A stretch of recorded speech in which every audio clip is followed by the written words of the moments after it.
ఆయన నీకు మళ్ళీ పునర్జన్మ ఆంజనేయ స్వామి వారు ఇచ్చారు, నువ్వు ఆంజనేయ స్వామి వారిని పట్టుకోవయ్యా అన్నారు. తమస్మిన్ కార్యనిర్యోగే ప్రమాణం వరిసత్తమ రాఘవత్సమారంభాత్ మయ్యత్న ఫలో భవేత్. అంటే ఆంజనేయ స్వామి వారిని పట్టుకుంటే రాములు వారిని పట్టుకోవడం చాలా సులభం అవుతుంది. మొదటిసారి ఏమవలేదు, వీరేదో ధైర్యంగా ఉన్నారు. రెండోసారి వీరు ఏమరపాటుగా ఉన్నప్పుడు బలి కొట్టాడు, అది పడిపోయారు. అప్పుడు ఈ దవడలు వాచాయి, అందుకే హనుమా అని పేరు వచ్చింది వారికి. నమోస్తు రామాయ సలక్ష్మణాయ దేవ్యై చతస్సే జనకాత్మజాయే నమోస్తు రుద్రేంద్రయమానిలేభ్యో నమోస్తు చంద్రార్కమరుగ్గనేభ్య. రామో విగ్రహవాన్ ధర్మ, ధర్మ స్వరూపమైనటువంటి రాముల వారు ధర్మాచరణ తను చేశారు, అందరి చేత ఆచరింప చేశారు. అటువంటి రాములు వారి పట్టాభిషేకం చెయ్యాలి. యావస్తాస్సంతి గిరయ సరితిష్ట మహీతలే తావద్ రామాయణ లోకేషు ప్రసరిష్యతి. ఈ లోకంలో, ఈ భూమి మీద ఈ పర్వతాలు, నదులు, జలము ఎంతకాలం ఉంటాయో అంతకాలము ఈ రామాయణం అనేది ఉంటుందయ్యా అని చెప్పారు. శ్రీ సన్నిధి ప్రేక్షకులు నమస్కారం.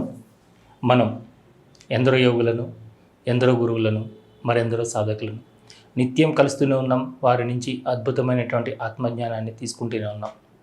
ఈరోజు మన అదృష్టం మనం చేసుకున్నటువంటి పూర్వజన్మ సుకృతం. రామనామాన్నే తమ మూలమంత్రంగా చేసుకొని రామనామాన్ని జపిస్తూ రామనామంలోనే తమ జీవితాన్ని అంకితం చేసినటువంటి ఎందరో మహానుభావులు ఉన్నారు. వారందరికీ కూడా సద్గతులు, మోక్షాన్ని ఆ శ్రీరాములు వారు ప్రసాదించారు. అలా మనం పురాణాల్లోనో, కథల్లోనో, కథ చరిత్రలోనో చదువుకున్నాం. కానీ ఇప్పుడు మన మధ్యలో ఒక్క రామనామాన్ని పట్టుకుని రామనామాన్ని జపిస్తూ రామాయణాన్ని పారాయణం చేస్తూ రామ పట్టాభిషేకాలు చేస్తూ మహాసామ్రాజ్య పట్టాభిషేకాలు చేస్తూ ఆ రాముని యొక్క వైభవాన్ని అందరికీ చాటుతూ తను తరిస్తూ మనందరినీ తరింపజేస్తున్నారు శ్రీ ఉలుమిరి వెంకట సోమయాజులు గారు. వారు స్వతహాగా జిగ్మా అనే కంపెనీని స్థాపించి దానికి అత్యున్నత స్థాయిలో వారి సేవలను అందిస్తూ వారి జీవితాన్ని, జీవనాన్ని వారణాసిలో ఏర్పాటు చేసుకొని అక్కడే గృహస్థగా జీవిస్తూ మనందరికీ ఆ రామనామం యొక్క ఫలాలను మనందరికీ పంచుతూ ఉన్నారు. అలాంటి వారు ఈరోజు మనకి సమయాన్ని కేటాయించడం జరిగింది. మరి ఏమాత్రం ఆలస్యం చేయకుండా మన సత్సంగాన్ని ప్రారంభిద్దాం. నమస్కారం గురుగారు. నమస్కారం అండి. ముందుగా గురు ప్రార్థన, శ్రీరాములు వారిని తలుచుకుంటూ ఒక రామ ప్రార్థనతో ఈ కార్యక్రమాన్ని ప్రారంభించిన గురుగారు. గురవే సర్వలోకానాం విషజే భవరోఢినాం నిదయే సర్వ విద్యానాం దక్షిణామూర్తయే నమః. విశ్వేశం మాధవం డుండిం దండపానిం చ భైరవం వందే కాశీం గుహాం గంగాం భవానీం మణికర్ణికాం. ఆపదామపహర్తారం దాతారం సర్వసంపదాం లోకాభిరామం శ్రీరామం భూయో భూయో నమామ్యహం. సదాశివసమారంభాం వ్యాసశంకరమధ్యమాం అస్మదాచార్యపర్యంతాం వందే గురుపరంపరాం. ఇందాక నేను చెప్పిన వాటిలో విశ్వేశం మాధవం డుండిం దండపానించ భైరవం వందే కాశీం గుహాం గంగాం భవానీ మణికర్ణికాం. అంటే కాశీ నివాస యోగ్యత ఆ విశ్వనాథుడి యొక్క అనుగ్రహం వల్ల ఒక ప్రసాదంగా లభించింది. కాబట్టి ఆ కాశీలో ఉన్నాం కాబట్టి ఆ కాశీలో విశ్వేశ్వరుడు, డుండి మాధవుడు, మాధవం, దండపాని, విశ్వేశం మాధవం డుండిమం, డుండి గణపతి, విశ్వేశం మాధవం డుండి దండపానించ భైరవం, కాలభైరవుడు. అష్టభైరవులు ఉన్నారు కాశీక్షేత్రంలో. ఆ భైరవులు భవానీ మణికర్ణికాం వందే కాశీం మణికర్ణికాం అని ఒక్కసారి ఆ కాశీ నగరానికి, కాశీలో అంటే 33 కోట్ల దేవతలతో పరివేష్టింపబడి అన్నపూర్ణ విశాలాక్షి సమేతుడై కాశీ విశ్వనాథుడు అక్కడ మనకి దర్శనం ఇస్తూ ఉంటారు. ఆ గంగా భాగీరథి, భగవతి అనేటువంటి గంగమ్మ కూడా దర్శనమిస్తుంది. ఒక్కసారి ఆ స్మరణ చేసుకున్నాం మనం. గురుగారు, మీలో ఆ శ్రీరాముడు ఎప్పుడు ప్రవేశించాడు, ఆ రామసేవకి జీవితాన్ని అంకితం చేయాలి అనే ప్రేరణ మీకు ఎప్పుడు కలిగింది? అంటే దీనికి ముందు ఏంటంటే ఎత్ర ఎత్ర రఘునాథ కీర్తనం తత్ర తత్ర కృతమస్తకాంజలిం బాష్పవారి పరిపూర్ణలోచనం మారుతుం నమత రాక్షశాంతకం. ముందు ఆంజనేయ స్వామి వారి యొక్క అనుగ్రహం కలగాలి మనకి. సీతమ్మ వారు కూడా సుందరకాండలో తమస్మిన్ కార్యనిర్యోగే ప్రమాణం వరిసత్తమా రాఘవత్సత్సమారంభాత్ మయ్యత్న పరో భవేత్. తమస్మిన్ కార్యనిర్యోగే ప్రమాణం వరిసత్తమా హనుమన్యత్నమాస్తాయ దుఃఖక్షయపురో భవ. నా దుఃఖాన్ని క్షయం చేయవలసిందయ్యా హనుమాని, ఆ రాముణ్ణి నా వైపు అభిముఖంగా చేయవలసింది అని ప్రార్థించింది. అంటే ఆంజనేయ స్వామి వారిని పట్టుకుంటే రాముని వారిని పట్టుకోవడం చాలా సులభం అవుతుంది. ఆ రకంగా నా జీవితంలో ఒకానొక సందర్భంలో ఒక తీవ్రమైనటువంటి అనారోగ్యం కలగడం, ఇక ఈ కుర్రవాడు ఇటు అట అనేటువంటి పరిస్థితి, ఆపద వచ్చినప్పుడు మా నాన్నగారితో పనిచేస్తున్నటువంటి ఒక ఉపాధ్యాయులు, నాకు వైద్యం చేస్తున్న డాక్టర్ గారు, వారందరూ ప్రోద్బలము వారి యొక్క సలహా మేరకు ఏంటంటే ఆంజనేయ స్వామి వారిని పట్టుకోవడం జరిగింది. హనుమాన్ చాలీసా పారాయణ చేయండి అని చెప్పారు. హనుమాన్ చాలీసా పారాయణ చేశారు. చేసిన తర్వాత గండం నుంచి బయటపడడం జరిగింది. అప్పుడు ఎవరైతే సలహా ఇచ్చారో వారు చెప్పారు, నాయన నీకు మళ్ళీ పునర్జన్మ ఆంజనేయ స్వామి వారు ఇచ్చారు, నువ్వు ఆంజనేయ స్వామి వారిని పట్టుకోవయ్యా అన్నారు. వైద్యం చేసిన వారు కూడా ధన్యవాదాలు చెప్తే, ధన్యవాదాలు నాటుకాదు నాయన, నీకు మళ్ళీ జన్మ వచ్చింది, పునర్జన్మ వచ్చింది, ఆ భగవంతుడు ఇచ్చాడు కాబట్టి నీ జీవితాన్ని భగవంతుడి వైపు దృష్టి మరల్చుకోవాల్సింది అని వారు చెప్పారు. అప్పటి నుంచి ఆంజనేయ స్వామి వారిని పట్టుకొని హనుమాన్ చాలీసాతో మొదలు పెడితే, తరువాత నేను ఇది ఇంటర్మీడియట్ చదువుతున్నప్పుడు బీఎస్సీ 2వ సంవత్సరం చదువుతున్నప్పుడు సుందరకాండ, వాల్మీకి రామాయణం అంతర్గతంగా సుందరకాండ. ఎందుకంటే సుందరకాండ సామాన్యమైనది కాదు. అస్యశ్రీ సుందరకాండ మహామంత్రస్య వాల్మీకి ఋషి అనేసి ఆంజనేయ స్వామి వారి దేవతా స్వరూపం అది. అదంతా మంత్రరాజ్యం సుందరకాండ. అటువంటి సుందరకాండని అనుష్ఠానం చేయడం జరిగింది. అది కొన్ని సంవత్సరాల పాటు, సుమారు 1982 నుంచి 94వ సంవత్సరం వరకు కూడా నిత్యము సుందరకాండ పారాయణ ఎక్కడున్నా చేయాలి అని చేయడం జరిగింది. ఆ 94లో ఇక రామాయణం పారాయణ చేయాలి, మొత్తం రామాయణం పారాయణ చేసి రామపట్టాభిషేకాలు చేసి రామ కైంకర్యం చేసుకునే భాగ్యం పొందాలి అనేటువంటి ఉద్దేశ్యంతో శ్రీమద్ రామాయణం 1994 నుంచి ఆశ్రయించడం జరిగింది. అది పరిపూర్ణంగా రామానుగ్రహం. ఎందుకంటే రామ ప్రభావాద్ ఆశ్చర్యం, రామువారి ప్రభావం చాలా ఆశ్చర్యకరంగా ఉంటుంది. అది ఎందుకు ఆశ్చర్యం కలుగుతుందంటే, మనం ఎప్పుడూ అనుకోనటువంటివన్నీ కూడా జరుగుతూ ఉంటాయి.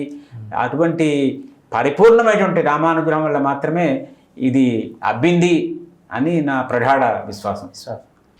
అంటే గురుగారు, ఇప్పుడు మనకి ఎలాంటి ఆపద వచ్చినా కూడా సుందరకాండ పారాయణం చేయండి అని చెప్తుంటారు కదా, ఆ సుందరకాండ పారాయణంలో ఉన్నటువంటి రహస్యం తెలియజేయండి. అంటే మనకి భాగవత మహాపురాణం తీసుకుంటే అందులో దశమ స్కందము చాలా హృదయం లాంటిది, హృదయస్థానం అది. లలిత స్కందము కృష్ణమూలము అనేసి పోతనగారు కూడా చెప్పారు. అలాగే మహాభారతం తీసుకుంటే దానికి గుండెకాయ లాంటిది విరాట పర్వం. ఇక శ్రీమద్ రామాయణానికి వస్తే సుందరకాండ ఒక హృదయస్థానంలో ఉంటుంది. ఎందువల్లంటే జగదానంద కారకుడు రామచంద్రమూర్తి వారు.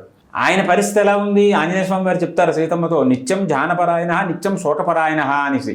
అటువంటి పరిస్థితిలో సీతమ్మ ఎక్కడుందో తెలియదు, ఉందో తెలియదు, లేదో తెలియదు, ఏమైందో తెలియదు. అటువంటి విపత్కర పరిస్థితిలో రామచంద్రమూర్తి వారు ఉన్నారు. ఇక సీతమ్మ, రావణుడు వచ్చి 2 నెలలు గడువిస్తున్నాను నీకు, సంవత్సర కాలము లంకానగరంలో ఉన్నది సీతమ్మ వారు. అప్పటికి 10 నెలలు అయింది ఆంజనేయ స్వామి వారు వెళ్ళే సమయానికి. ఇక 2 నెలల్లో నువ్వు మనసు మార్చుకొని నన్ను అంగీకరించు, లేకపోతే నిన్ను సంపరింపజేస్తా, నచ్చేస్తానని బెదిరించాడు. అప్పుడు ఆవిడ, ఈ జీవితం ఎందుకు, జీవితం జీవించి ఉండడమే వ్యర్థము, ఎందుకంటే రామ దర్శన భాగ్యం లేదు, రాములు వారు ఎక్కడున్నారో తెలియదు, రాములు వారికి ఈమె గురించి తెలుసునో తెలియదో తెలియదు, అంతా అగమ్య గోచరం. నాని పిలిస్తే పలికే వాళ్ళు ఎవరు లేరు అక్కడ. అటువంటి పరిస్థితిలో ఆవిడ అసలు ఈ దేహత్యాగం చేసుకుంటే మంచిది, రామదర్శన ప్రాప్తి లేనటువంటి జీవితం ఎందుకు, జీవితం వ్యర్థం కదా అని ఆవిడ భావించుకున్న సమయంలో సీతమ్మ అటువంటి పరిస్థితిలో ఉన్నది. అంటే వారికి కూడా దుఃఖ నివారణ కలిగించి శోకసముద్రం నుంచి బయటికి పడివేసి కార్యోన్ముఖం చేసినటువంటి మహాపరాక్రమశాలి, ధీశాలి, బుద్ధిమితాం వరిష్టం జ్ఞానినాం అగ్రణ్యం అటువంటి ఆంజనేయ స్వామి వారు. ఆంజనేయ స్వామి అసలు సుందరకాండలో రాములు వారి ప్రస్తావన ఉంటుంది కానీ రాములు వారి ప్రమేయం లేదు అక్కడ. రాములు వారి చివరిలో మాట్లాడతారు తప్పిస్తే రాములు వారి సంభాషణ ఉండదు. సీతమ్మ ఆంజనేయ స్వామి వారు మాట్లాడుకోవడము రాములు వారి గురించి అది మాత్రమే ఉంటుంది. అంటే మనకి ఇహలోకంలో ఏమైనా కష్టాలు ఇబ్బందులు వస్తే ఆ ఇబ్బందుల నుంచి బయటపడడానికి దైవాన్ని ఆశ్రయించవచ్చు, తప్పులేదు. ధర్మబద్ధమైనటువంటి కోరికలతో దైవాన్ని ఆశ్రయించవచ్చు. ఆ మార్గంలో దిశానిర్దేశం చేస్తుంది సుందరకాండ. ఉదాహరణకి మొదటి శ్లోకము తతో రావణనీతాయ సీతాయ శత్రుదర్శన ఇయేష పదమన్వేష్టం చారణాచరితే పది. ఆంజనేయ స్వామి వారు సముద్ర లంఘనం చేయడానికి బయలుదేరుతున్నటువంటి శ్లోకం ఇది. అటు పిమ్మట ఆంజనేయ స్వామి వారు బయలుదేరుతున్నారు, చారణులు వెళ్తున్నటువంటి మార్గంలో వెళ్తున్నారు వారు అని చెప్పారు. శత్రుకర్షణ అన్నారు, అంటే శత్రువుల మీద జయం సాధించేటువంటి సామర్థ్యం ఉన్నవాడు అని. దీన్ని మనం ఏదైనా ఒక ముఖ్యమైన పని మీద వెళ్తున్నప్పుడు దీన్ని మనం ధ్యానంగా భావించుకుంటూ ఉంటే విజయం లభిస్తుంది అని చెప్పారు. తరువాత ఇక్కడ మరొక విషయం ఏం చెప్తారంటే, ఇందాక మీరు చెప్పిన లౌకిక విషయంలో ఎంత ఉపకరిస్తుందో పరలోకానికి కూడా అంతగా ఉపకరిస్తుంది. ఇది ఇహము పరము రెండింటికి మనకి మేలు చూసేటటువంటిది, ఆత్మకమైనటువంటిది సుందరకాండ. అంటే మన ఉపాసనా మార్గంలో ఉంటే మనం ఏం చెయ్యాలి? శత్రువుల మీద జయించాలి. ఎవరి శత్రువులు? ఉపాసనలో ఉన్నవాడి శత్రువులు అంటే అంతఃశత్రువులు, అరిషడ్వర్గం ఏదైతే ఉన్నదో దాని మీద జయం సాధించాలి అని. తరువాత ఇందాక 2 శ్లోకాలు చెప్పాను. తమస్మిన్ కార్యయోగే, తీవ్రమైనటువంటి దుఃఖంలో ఉన్నటువంటి వాడు అది కనుక ఉపాసన చేస్తే కష్టాలు సంసారంలో వస్తాయి, ఉపాసనా మార్గంలో ఉన్నవాడికి కూడా కష్టాలు వస్తాయి, దానికి కూడా విఘ్నాలు వస్తుంటాయి. ఆ విఘ్నాలు వచ్చినప్పుడు కూడా స్వామి ఈ వ్యవసాయంలో నేను ఈదలేను, ఈ కష్టాలు నేను తట్టుకోలేను, నన్ను బయటపడవేసి నీ అనుగ్రహానికి పాత్రను చేయవలసింది, నీ చరణాన్ని ఆశ్రయిస్తున్నాను అనేటువంటి భావంతో ఇవి రెండూ మనం ఉపాసన చేసుకోవచ్చు. అటు తర్వాత ఆంజనేయ స్వామి వారు వెళ్ళింది అమ్మవారి దర్శనం కోసం వెళ్ళారు. దర్శనం కోసం వెళ్ళినప్పుడు దర్శన భాగ్యం కలగలేదు. ముందు మండోదరను చూసి ఈమె సీత అని భ్రమపడ్డారు. మనం కూడా ఏమిటి ఉపాసనలో ఉంటే కొన్నేమో సిద్ధులు లభిస్తూ ఉంటాయి, ఓహో నాకు అనుగ్రహం లభించింది అనుకుంటాం, అది భ్రమ. అంటే సంకేతాత్మకంగా సంకేతాల ద్వారా మనకు ఆ విషయం తెలియజేస్తారు వాల్మీకి మహర్షి. అప్పుడు వారు ధ్యానం చేశారు. నమోస్తు రామాయ సలక్ష్మణాయ దేవ్యై చతస్సే జనకాత్మజాయే నమోస్తు రుద్రేంద్రయమానిలేభ్యో నమోస్తు చంద్రార్కమరుగనేభ్య. రాములు వారికి నమస్కారం ఎలాగా? సలక్ష్మణాయ, లక్ష్మణుడితో కూడిన రాముడికి నమస్కారము, సీతమ్మకి నమస్కారము, రుద్రుడికి నమస్కారం అని అందరికీ నమస్కారం చేసి దేవతానుగ్రహం కలగాలి నాకు అని కోరుకున్నారు. వెంటనే సీతమ్మ వారి దర్శనం అయింది. అంటే మనం కూడా పరమాత్మ యొక్క అనుగ్రహం కావాలి, పరమాత్మ దర్శనం కావాలి అంటే ఏం చెయ్యాలి? మనం కూడా గురుధ్యానం చెయ్యాలి, పరమాత్మ ధ్యానం చెయ్యాలి. దేవతా ధ్యానం చేస్తే వారు మన కార్య అనుకూలతకి దిశానిర్దేశం చేస్తారు అన్నారు. తరువాత మరొక ముఖ్యమైనటువంటిది, యుద్ధం చేస్తున్నారు ఆంజనేయ స్వామి వారు లంకానగరంలో. జైత్యతి బలో రామో లక్ష్మణశ్చ మహాబల రాజా జైతి సుగ్రీవో రాఘవేనాభిపాలిత అని దాసోహం కోసలేంద్రస్య రామస్యాక్లిష్టకర్మణ హనుమాన్ శత్రు సైన్యానాం నిహంత మారుతాత్మజ నరావణ సహస్రమే యుద్ధే ప్రతిఫలం భవేత్ శిలాభిస్తు ప్రేరత పాదపేక్ష సహర్ష అర్ధయిత్వా పురీం లంకాం అవిభాజ్య మైథిలీం సముద్రార్ధో గమిష్యామి అని వారు దివ్యమైనటువంటి జయఘోష చేశారు. అంటే ఆ లంకా నగరంలో రాములు వారికి మొట్టమొదటి జయఘోష చేసింది ఆంజనేయ స్వామి వారు. అంటే ఈ జయఘోష రాములు వారికి జయం చేస్తే ఏమవుతుందంటే బలం విష్ణు ప్రవర్తితామని చెప్పారు. రామాయణం పారాయణ చేసినా, ప్రవచనం చేసినా, శ్రవణం చేసినా విష్ణువు యొక్క బలం పెరుగుతుంది. ఎందుకంటే విష్ణువు స్థితికారుడు కాబట్టి విష్ణువు యొక్క బలం పెరిగితే లోకాలన్నీ క్షేమంగా ఉంటాయి, లోకా సమస్త వినోబంతో అవుతుంది. కాబట్టి ఆ జయఘోష చేసింది కూడా సుందరకాండలో ఇది. ఈ రకంగా అనేకమైనటువంటి ఉపాసనా రహస్యాలు, ఇహలోకంలో ఏమైనా ఇబ్బందులు ఉంటే వాటికి కూడా మనకి నివారణోపాయాలు సుందరకాండలో వాల్మీకి మహర్షి మనకి అందజేశారు. ఆ సుందరము అంటే అక్కడ సీతమ్మ యొక్క పాతివ్రత్య సౌందర్యం మనకి బయటపడుతుంది. భర్తృవాత్సల్య భూషణ అంటారు. ఒంటి మీద నగలేవి లేవుట, కానీ భర్త యొక్క వాత్సల్యం అనేటువంటి నగలు మాత్రం ఉన్నాయి అన్నారు ఆంజనేయ స్వామి వారు. అలాగే రావణాసురుడు వచ్చినప్పుడు సీతమ్మ కూడా అసందేశాత్తు రామస్య తపస్సానుపాలనాత్తు అంటుంది. నేను తపస్సులో ఉన్నాను, రాములు వారి యొక్క ఆజ్ఞ లేదు కాబట్టి నేను వదిలిపెట్టాను రావణ, లేదంటే క్షణంలో భస్మం చేస్తాను సుమా అని చెప్తారు. అంటే పతివ్రత పరాయణ సీతమ్మ. ఆ పతివ్రత లక్షణాలన్నీ కూడా అక్కడ మనకి ఎక్కడ ఉపదేశం లేదు, సీతమ్మ వారు ఉపదేశం లేదు, ఉపన్యాసం లేదు, ప్రవచనం లేదు, ఆచరణ ద్వారా చూపిస్తారు. కాబట్టి అమ్మవారి యొక్క పాతివ్రత సౌందర్యం. అలాగే ఆంజనేయ స్వామి వారు కూడా అమ్మ నిన్ను తీసుకెళ్తాను ఎలాగా, హవ్యవాహనుడు మనం ఇంద్రాయ స్వాహ ఇంద్రాయ నమః, రుద్రాయ స్వాహ రుద్రాయ నమః అని మనం చేస్తాం హవ్యము. అది హవ్యవానుడు అగ్నిదేవుడు తీసుకెళ్ళి ఆ దేవతలకు అందిస్తాడు. ఆ రకంగా నిన్ను తీసుకెళ్ళి రాములు వారికి అప్పచెప్తానంటే నేను పరపురుష స్పర్శను నేను సహించినయ్యా, అప్పుడు విధి లేక ఈ మరొక ఆ అత్యంతరం లేక నేను అప్పుడు ఏమీ చేయలేని పరిస్థితి వచ్చింది రావణాసుడు తీసుకెళ్ళినప్పుడు. అంటే అమ్మ పతివ్రత పరాయణమి నువ్వు తప్పిస్తే ఇంకో స్త్రీ ఎవరు కూడా ఇంత ఉత్తమంగా మాట్లాడదమ్మా అని చెప్పి చెప్తారు. ఆ రకంగా ఆమె యొక్క పతివ్రత సౌందర్యం రాములు వారి సౌందర్యం అంతా అవన్నీ వర్ణించారు. ఆమె అడిగింది వానరాణం నరాణాంచ కథమాంసీ సమాగమ, ఎలాగయ్యా వానరులకి నలుడికి ఎలా తెలిసిందయ్యా చెప్పవయ్యా లక్షణాలంటే రామ కమలపత్రాక్ష సర్వసత్త మనోహర రూపదార్చున్న సంపన్నం ప్రసూతో జనకాత్మజే అని రాములు వారి లక్షణాలన్నీ చెప్తారు. అక్కడ సాముద్రిక శాస్త్రం చెప్తారు. కోడ్ లాంగ్వేజ్ అంటాను చూసారా, ఆ కోడ్ లాంగ్వేజ్ అన్నీ కూడా వాడారు అక్కడ వాల్మీకి మహర్షి వారు. అది ఆంజనేయ స్వామి వారు తెలుసు, సీతమ్మకి తెలుసు, రాములు వారి మృతులు తెలుసు, మరో వాళ్ళు తెలియదు. అది అంటే గురుగారు ఇప్పుడు సుందరకాండలో రాముని వర్ణనలో సాముద్రికం ఉందంటారా? సాముద్రుడి శాస్త్రం ఆజానుబాహుడని, ఈ రకంగా ఉన్నాయని, భుజాలు ఇలా ఉన్నాయని, ఛాతీ ఇలా ఉందని, అవన్నీ కూడా రాజలక్షణాలు. అంటే సామాన్య రాజు కాదు. మారీచుడు అంటాడు రామో విగ్రహవాన్ ధర్మ సాధు సత్య పరాక్రమ రాజా సర్వస్వ లోకస్య దేవానా భగవాని వాని. అంటే సర్వలోకాలకి రాజు అయినటువంటి రామచంద్రమూర్తి వారిలో ఎటువంటి సాముద్రిక లక్షణాలు ఉన్నాయి అనే విషయం, అంటే తన భర్త గురించి ఉత్తమమైనటువంటి సాముద్రిక లక్షణాలన్నీ చెప్తూ ఉంటే సీతమ్మకి ఎంతో ఆనందం కలిగిందనమాట. అంటే ఫస్ట్ మోటివేటర్ ఎవరంటే ఆంజనేయ స్వామి వారు, ఫస్ట్ కౌన్సిలింగ్ చేసిన వారు ఎవరంటే ఆంజనేయ స్వామి వారు.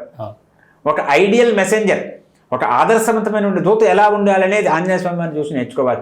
ఈ రకంగా ఆంజనేయ స్వామి వారి యొక్క విశ్వరూప ఆవిష్కరణ చేశారు వాల్మీకి మహర్షి వారు. అది చదువుతుంటే సుందరంగా ఉంటుంది. మరొక వర్ణన వాల్మీకి ఉపమా కాళిదాసస్య అంటారు. అంటే ఉపమాలంకార ప్రయోగంలో కాళిదాసును మించిన వారు లేరని. కానీ వాల్మీకి మహర్షి ఉపమాలంకారాలు చూస్తుంటే అద్భుతంగా ఉంటుంది. వారు చెప్తారు ఆంజనేయ స్వామి వారు ఆ మహేంద్రగిరి నుంచి బయలుదేరుతుంటే తీవ్రమైనటువంటి గాలి శబ్దము అంతా వచ్చింది. ఆ దానికి అక్కడ ఉన్న చెట్లన్నీ పైకి లేచాయిట, కొంత దూరం వెళ్ళి కిందకి పడిపోయాట. ఎలా ఉందంటే స్వబంధు బాంధవాహ అన్నారు. అంటే మనకు ఎవరైనా మన ఇంటికి భక్తులు వస్తే, బంధువులు వస్తే వారిని కొంత దూరం సాధనంపి మళ్ళీ వస్తాం మనం, ఆ రకంగా ఉన్నాయి అని. ఆ రకంగా అద్భుతమైనటువంటి కవితా వర్ణన. అంటే వాల్మీకి మహర్షి కవితా సౌందర్యం మనం రుచి చూడొచ్చు. చంద్రోదయ వర్ణన అద్భుతమైనటువంటి ప్రాసలో సాగుతుంది. చంద్రోదయ వర్ణన ఈ రకంగా అవి ఒకటి ఏది సుందరం కాదు అందులోనన్నారు. సుందరకాండలో సుందరం కానిదేమీ లేదు అన్నారు. అంతా సుందరమే అని వర్ణించారు. అంటే గురుగారు మీరు రామాయణాన్ని ఎన్నిసార్లు పారాయణం చేసిన తర్వాత పట్టాభిషేకాలు నిర్వహిస్తారు? అంటే శ్రీమద్ సుందరకాండ పారాయణ చేసేవాళ్ళు సాధారణంగా పెద్దలు చెప్పినది ఏంటంటే పూర్వాంగంగా ఉత్తరాంగంగా కొన్ని ఇతర రామాయణ సర్గలు చేయాలి అన్నారు. అందులో భాగంగా బాలకాండలో మొదటి సర్గ సంక్షిప్త రామాయణం, అందులో మొత్తం రామాయణం వచ్చేస్తుంది 100 శ్లోకాలు.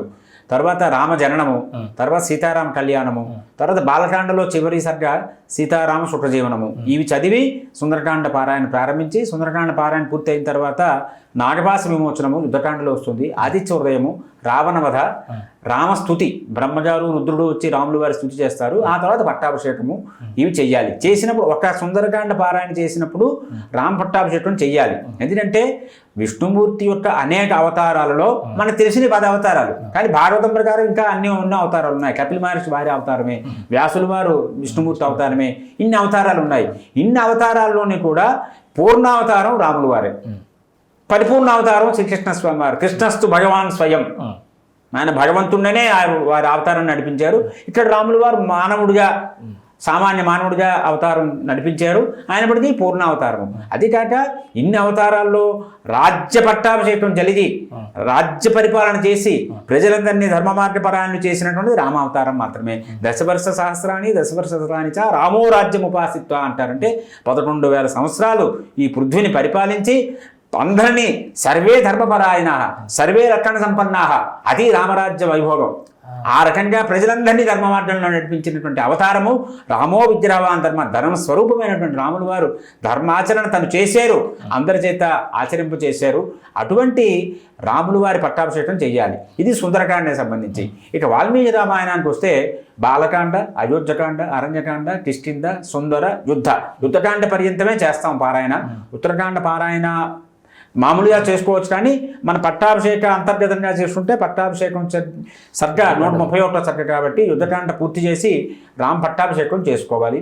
ఈ రకంగా ప్రతి పారాయణకి ఒక పట్టాభిషేకం చెయ్యాలి. ఇలా చేస్తూ ఉంటే 24 ఆవృత్తులు శ్రీమద్ రామాయణం పారాయణ పూర్తి చేసిన తర్వాత, ఎందుకంటే గాయత్రి బీజాక్షరాలు 24, రామాయణంలో శ్లోకాలు 24,000. ఇదం రామాయణం కృష్ణం గాయత్రి బీజ సమ్ముతం త్రిసంజం జప్పటే నిత్యం సర్వపాప ప్రముచ్యతే అన్నారు. కాబట్టి 24 గాయత్రి అక్షరాలకి ఒక్కొక్క బీజాక్షరానికి 1000 శ్లోకాలు చొప్పున గాయత్రి రామాయణం కూడా ఉంది. ఇది గాయత్రి బీజ సమ్ముతం కాబట్టి 24కి విశేష సంఖ్య. 24 పారాయణలు పూర్తి చేసిన తర్వాత శ్రీరామ సామ్రాజ్య పట్టాభిషేకం అనేది చేస్తారు.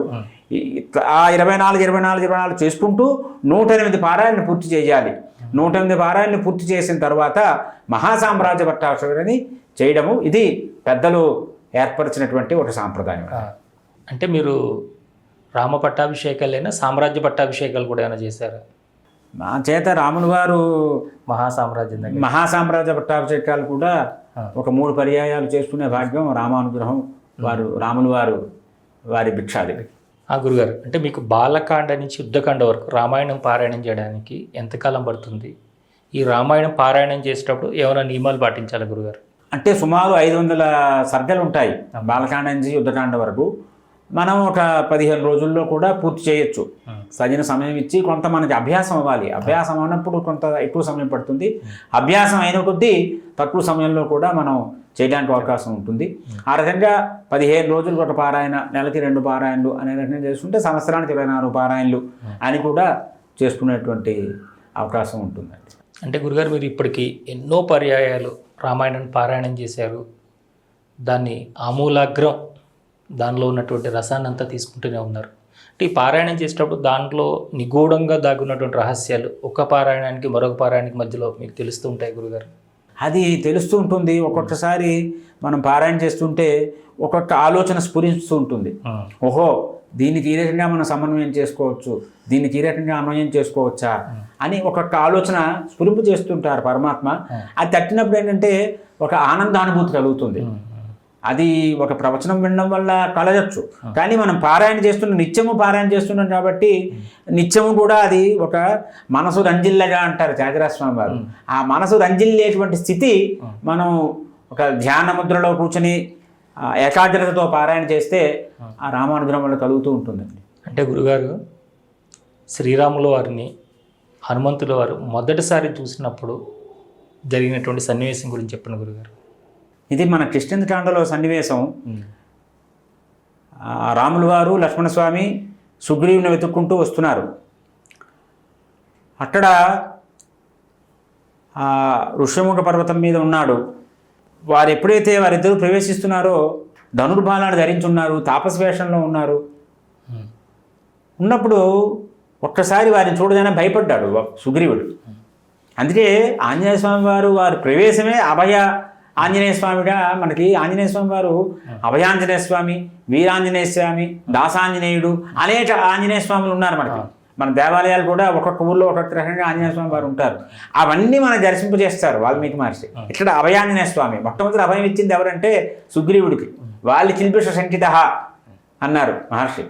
అప్పుడు అభయం ఇచ్చారు, నేను వెళ్తాను కనుక్కుంటానన్నారు.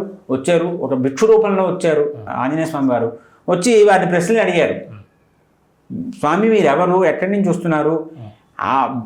ఆభరణాలు పెట్టుకున్నట్టుగా ఆనవాళ్ళు ఉన్నాయి. ఎంత నిశ్చితంగా వారు గమనించారో చూడండి. కానీ ఆభరణాలు కనిపించడం లేదు. తాపస వేషంలో ఉన్నారు, ధనుర్బాణాలు పట్టుకున్నారు అని అడిగారు వారు. ఈ ప్రశ్నలు అడిగితే వెంటనే రాములు వారు ఆశ్చర్యపోయి చెప్తారు లక్ష్మణస్వామితో, నా ఋగ్వేద వినీతస్స నా యజుర్వేద ధారిణ నా సామవేద విదుష సత్యమేవం ప్రభాషితం. నాయన అంటే ఋగ్వేదము, యజుర్వేదము, సామవేదము 3 వేదాలకి కూడా కావలసిన నైపుణ్యం వేరువేరుగా ఉంటుంది.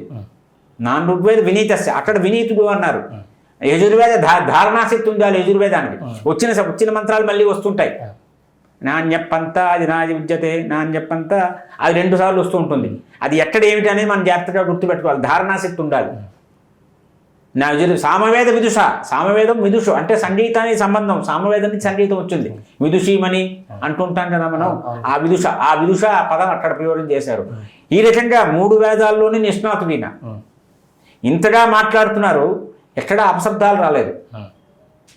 మరీ ఎక్కువ మాట్లాడలేదు, మరీ తక్కువ మాట్లాడలేదు, మరీ ఎక్కువ స్వరంలో మాట్లాడలేదు, మరీ తక్కువ స్వరంలో మాట్లాడలేదు అని చెప్తారు.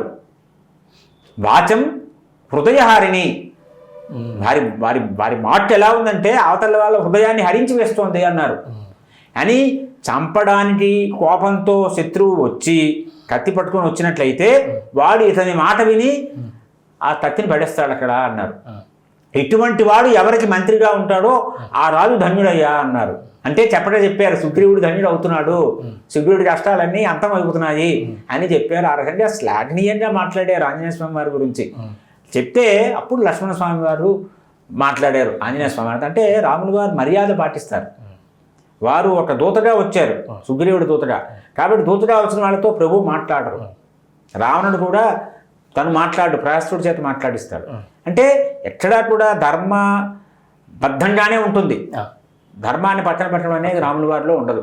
ఇది అప్పుడు ఆంజనేయ స్వామి వారు సుగ్రీవం శరణంగత అని లక్ష్మణ స్వామి చెప్తారు. సుగ్రీవుని మేము శరణ కోరుతున్నాము అని చెప్పారు. అప్పుడు ఆంజనేయ స్వామి వారు సుగ్రీవుడు కూడా ఇబ్బందులు ఉన్నాడు, మీరు కావాలని చెప్పేసి వీరిద్దరిని భుజాల మీద కూర్చోబెట్టి, మొట్టమొదట హనుమంత వాహనం అక్కడైంది. మన తిరుమలలో బ్రహ్మోత్సవాల్లో హనుమంత వాహనం అవుతూ ఉంటుంది కదా, దానికి నాంది ఎక్కడంటే ఆ కిష్కింధకాండలో ఆంజనేయ స్వామి వారు భుజస్కంధాల మీద ఇద్దరిని కూర్చోబెట్టుకొని తీసుకెళ్లి సుగ్రీవుడితో మైత్రి కల్పించారు. ఈ రకంగా అది అద్భుతమైనటువంటి, అంటే మనకి కథని మలుపు తిప్పుతుంది కిష్కింధకాండ. నిరాశతో నిస్పృహతో ఉన్నటువంటి రామచంద్రమూర్తి వారికి ఒక ఆశ అక్కడ ఉద్భవించింది. దానికి ప్రధాన కారణం ఆంజనేయ స్వామి వారి. అంటే గురుగారు, మీరు కాశీలోనే యోగ సాధన చేయడానికి గల కారణాలు ఏంటి గురుగారు? కాశీ ఏంటంటే ప్రకాశతే ఇది కాశీ, ఎప్పుడూ ప్రకాశవంతంగా ఉండేటువంటిది కాశీ. అవిముక్త క్షేత్రము. ఎందుకు అవిముక్త క్షేత్రము అంటే విశ్వనాథుడు ఎప్పుడూ కూడా వదలడు కాశీ నగరాన్ని, ఎప్పుడూ ఆయన ఉంటాడు అక్కడ. సృష్టి ఇంకా ప్రళయకాలంలో కూడా ఆ కాశీ నగరం ఏమీ అవదు. త్రికంఠ విరాజితే, ఆ పరమేశ్వరుడు యొక్క త్రిశూలం మీద ఉంటుంది అది. అందువల్ల కాశీ క్షేత్రంలో మరొక మహిమ ఏంటంటే జ్యోతిర్లింగ క్షేత్రము. విశ్వనాథుడు ఉన్నాడు, అన్నపూర్ణమ్మ ఉన్నది అక్కడ, శక్తి క్షేత్రం, విశాలాక్షి అమ్మవారు ఉన్నారు, గంగమ్మ ఉన్నది, త్రిపదగా ముల్లోకాల్ని పావనం చేసేటువంటి గంగమ్మ. భగీరథుడు రాములు వారి వంశస్థుడు, భగీరథ ప్రయత్నం చేసి ఆయన తీసుకొచ్చాడు.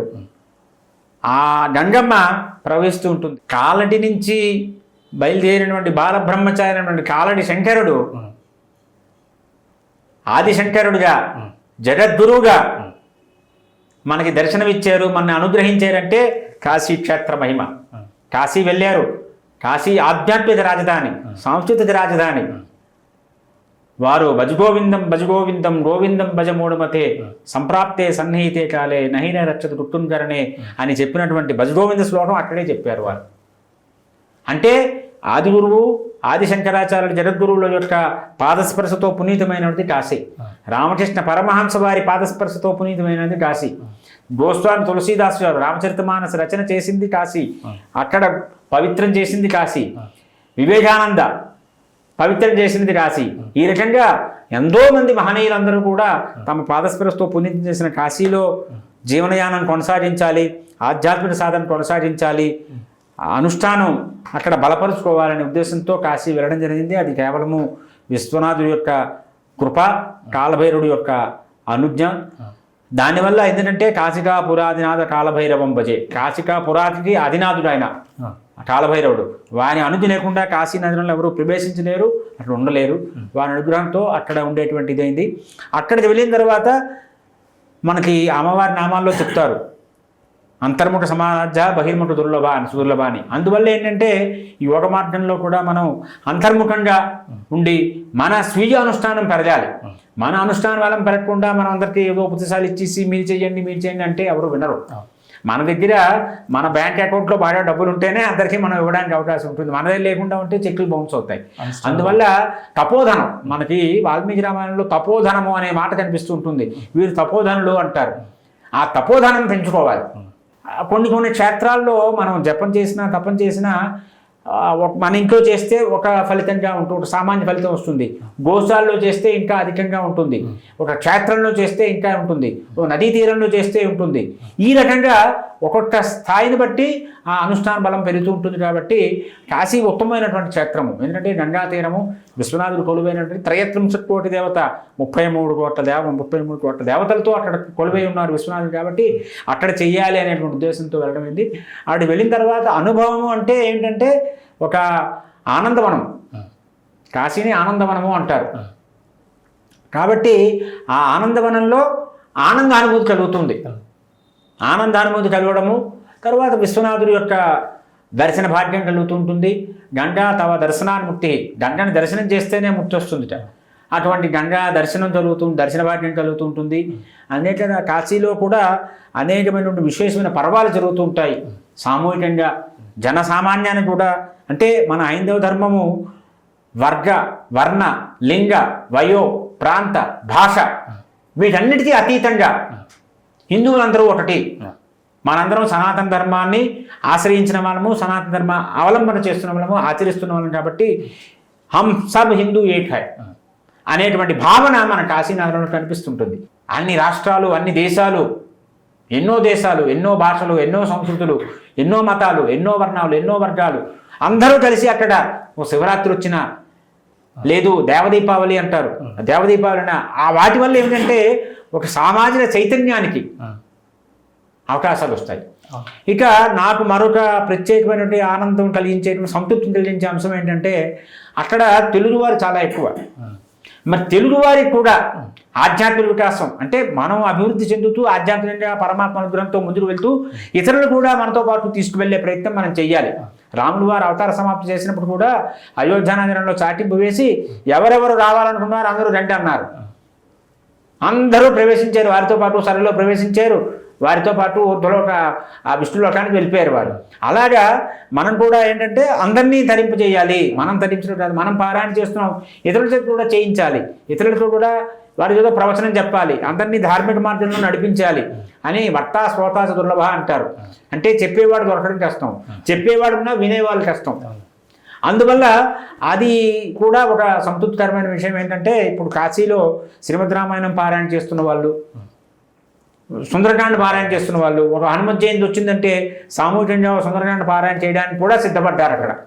తర్వాత అక్కడ ఎన్నో సామ్రాజ్య పట్టాభిషేకాలు, శ్రీమద్ రామాయణ హవనాలు, మహాసామ్రాజ్య పట్టాభిషేకాలు ఇవన్నీ జరుగుతూ ఉండడం వల్ల అక్కడ స్థానికంగా ఉన్న వాళ్ళకు కూడా వాళ్ళకి వాల్మీకి రామాయణం అంటే అవగాహన లేదు, వాళ్ళకి రామచరితమానసే రామాయణం అంటే, వారికి ఈ రామాయణం ఓహో వాల్మీకి రామాయణం ఇంత ఉందా అనే విషయాలు మనం చెప్తూ ఉంటే వారందరూ కూడా ఆశ్చర్యపోతూ ఉంటారు. ఓహో మాకు ఈ విషయాలు తెలియని విషయాలు తెలిసేయి అని అనుకుంటారు. అంటే గురుగారు ఇప్పుడు రాముడి కంటే రామనామమే చాలా బలమైందని చెప్తారు కదా గురుగారు, దాని గురించి ఏమన్నా? ఇప్పుడు మనకి ఓం నమో నారాయణాయ, నమశివాయ ఈ రెండు చాలా మహిమోపేతమైన మంత్రాలు. ఒకటి శివపంచాక్షరి, ఒకటి నారాయణ అష్టాక్షరి. మనకి హరిహరులు ఇద్దరూ ఒకటే. మన సనాతన సాంప్రదాయంలో శివశ్చ ఉదయం విష్ణు, విష్ణు ఉదయం శివ, యథాంతరం నమస్యామి. ఇద్దరిలో భేదం చూడకూడదు, అభేదము, ఇద్దరూ ఒకటే. ఉన్న పరబ్రహ్మతత్వం ఒకటే. ఏకం సత్విప్రా బహుధా వదంతి. నామాలు అనేకము, రూపాలు అనేకము, ఉన్న తత్వం ఒకటే. అది సృష్టి చేసేటప్పుడు బ్రహ్మ, స్థితికారుడుగా విష్ణువు, లయకారుడుగా రుద్రుడు, మహేశ్వరుడు. ఈ రకంగా ఉన్న తత్వం ఒకటే. 3 నామాలతో 3 క్రియలు 3 సందర్భాల్లో వాళ్ళు చేస్తూ ఉంటారు.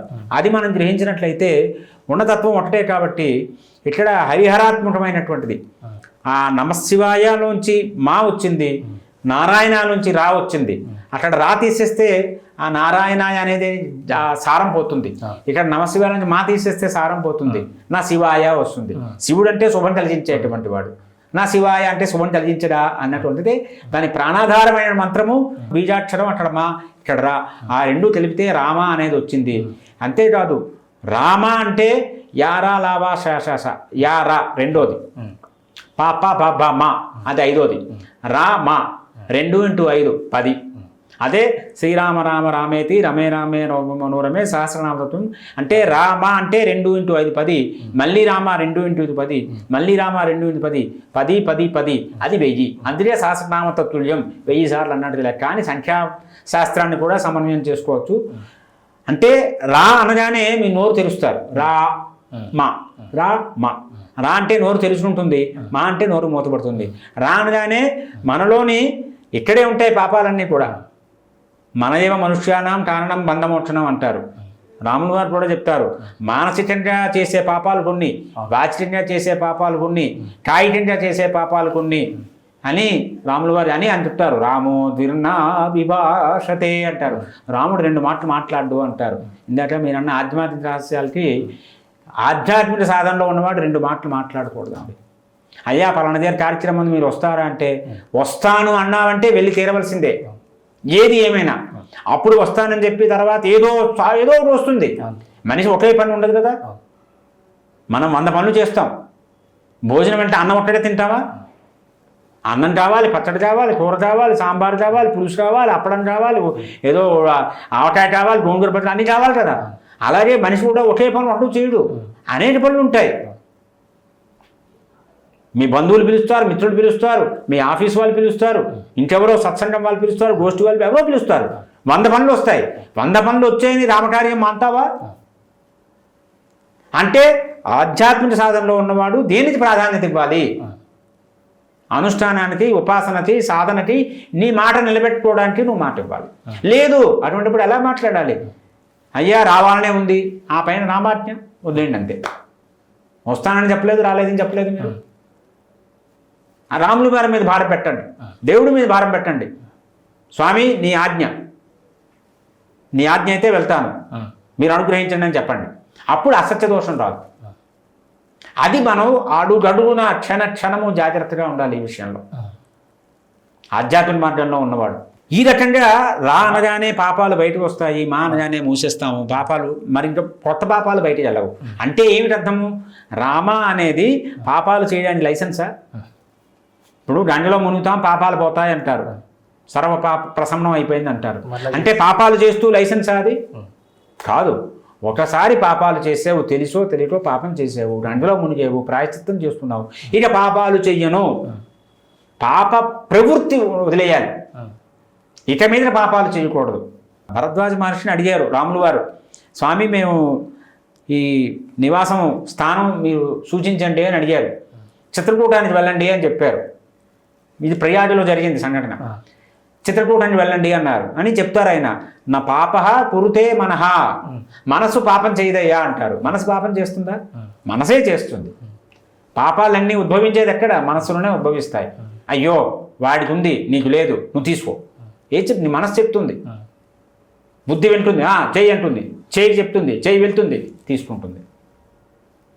మనస్సులోనే ఆంజనేయ స్వామి వారు వెతుకుతున్నారు సీతమ్మ కోసం.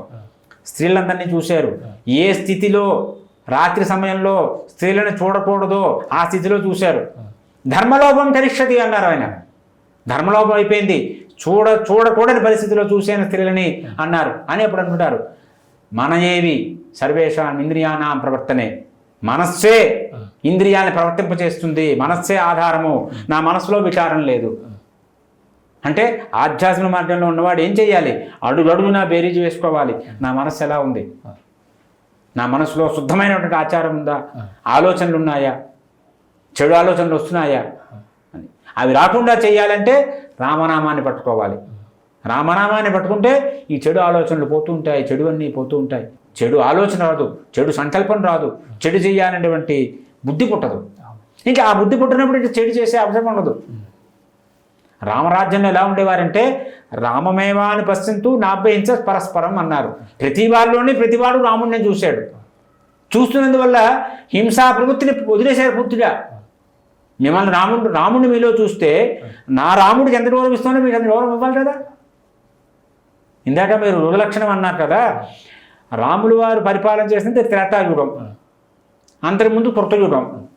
త్రేతాయుగంలో రామరాజ్య పరిపాలన జరుగుతున్నప్పుడు కృతయుగ లక్షణాలు కనిపించాయట. అందువల్ల నిజంగా అందరూ రామభక్తులయ్యి అందరూ రామభక్తి పరాలయ్యి అందరూ రాముల వారి మాట ప్రకారము నడుచుకునే వాళ్ళైతే రాములు వారు నిర్దేశించినటువంటి ఆదేశించినటువంటి చేసి చూపించినటువంటి మార్గంలో ఆధ్యాత్మిక సాధనా మార్గంలో వీరందరూ పయనిస్తే రామరాజ్య వైభోగం మనకు కావాలనుకుంటే ఈ భావన వస్తే హింసా ప్రవృత్తి ఎక్కడ ఉంటుందండి? ఒకరిని హింసించడము శారీరకంగా కానీ మానసికంగా కానీ హింసించడం అనే ప్రశ్నే ఉండదు. కాబట్టి అటువైపు వెళ్ళాలంటే ఇటు ఆధ్యాత్మిక సాధనని ఈ ఉపదేశాలకి అనుగుణంగా మరల్చుకుంటూ వెళ్తే త్వరగా మార్పు వస్తుంది. కలియుగంలో కూడా మనకేమవుతుంది అప్పుడు కనీసం ద్వాపరయుగ లక్షణాలైనా కనిపిస్తాయి. త్రేతాయుగ లక్షణాలు కాకపోయినా ముందు యుగం దాపరం కాబట్టి దాపరం లక్షణాలైనా కనిపిస్తాయి. ఓ ధర్మరాజు గారిలో మనం చూసేటువంటి లక్షణాలు, ఒక అర్జునుడిలో చూసేటువంటి సంస్కారవంతమైనటువంటి లక్షణాలు అవైనా కనిపించాలి కదా. గురుగారు, ఇప్పుడు రామాయణాన్ని పారాయణం చేయడానికి ఎలాంటి నియమాలు పాటించాలి? ఏదైనా దీక్ష తీసుకుని పారాయణం చేయడం వల్ల సత్ఫలితాలు ఉండే అవకాశం ఉన్నదా గురుగారు? అంటే నిత్యము పారాయణ ఏమీ కామ్యం లేకుండా ఏమీ కోరిక లేకుండా కేవలం రామానుగ్రహం కోసమే చేస్తాను అన్నప్పుడు ప్రత్యేకించి నియమాలు ఏమీ ఉండవు. కొంత పరిశుద్ధమైనటువంటి ఆహారం తీసుకోవడము అంతే చేసుకుంటూ నియమ బంధం కాకుండా ప్రతిరోజు చెయ్యాలి. ఏదో బుద్ధి పుట్టినప్పుడు చేస్తానండి, ఇది అనుష్ఠానం అంటారు. అనుష్ఠానము అంటే అనురాగము అంటే ఎడతెగకుండా ఉంటుంది అని అర్థం. అనుష్ఠానం అంటే నిత్యము ఉండేది. ఇవాళ మనకి నాకు ఒకసారి బాధ కలుగుతుంటుంది. ఇవాళ అనుష్ఠానాలు ఇవాళ అంటే ఒక సీజనల్ అయిపోయాయి, ఋతుధర్మం బట్టి జరిగేవి అయిపోతుంటాయి. ఏదో మా చిన్నప్పుడు వానాకాలం చదువులు అనేవారు, వాన పడితే స్కూల్ సెలవులు ఇచ్చేసేవారు, స్కూలు సరిగ్గా ఆ పరిస్థితులు లేక. అది ఇవాళ ఎలా అయిందంటే ఇగో ఈ మాసం వచ్చింది ఓ చేసేయాలి, ఏదో ఆషాఢం వచ్చింది బోనాలు చేసేయాలి, లేదు ఇంకోదో ధనుర్మాసం వచ్చింది అయ్యప్ప చేసేయాలి అంటే ఆ తర్వాత మళ్ళీ మర్చిపోతారు. ఇంకా అది కాదు. ప్రతిరోజు ప్రతి నిత్యము ప్రతి క్షణము కూడా భగవంతుడిని పట్టుకోవాలి. అది శబరి చేసింది. గురువు గారు చెప్పారు, అమ్మ రాములు వారు వస్తారు, వారి ఆతిథ్యం ఇయ్యి. ఎప్పుడు వస్తారో తెలియదు, ఎలా ఉంటారు రాములు వారు తెలియదు, ఎలా వస్తారు తెలియదు. గురువు గారు చెప్పారు నా గురువు అధికం. గురువు గారి మాట మీద విశ్వాసంతో రాములు వారు వస్తారు, వారిని ఆతిథ్యం ఇవ్వాలి, నేను గురువు ఆజ్ఞ పాలించాలి అని దీక్ష చేసింది.